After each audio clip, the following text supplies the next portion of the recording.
I will talk about how can you disable this sign or know how you can do that on your Truecaller app.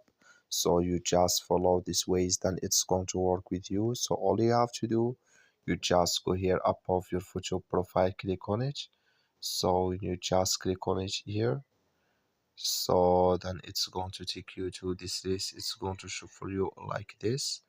Then all you have to do now, you just go here above this sign, you click on it here.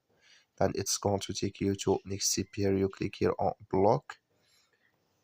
So then it's going to take you to this list. It's going to show for you like this here. Then all you have to do next, so just go down, you come here to notification for blockade calls, clicking this sign or this color.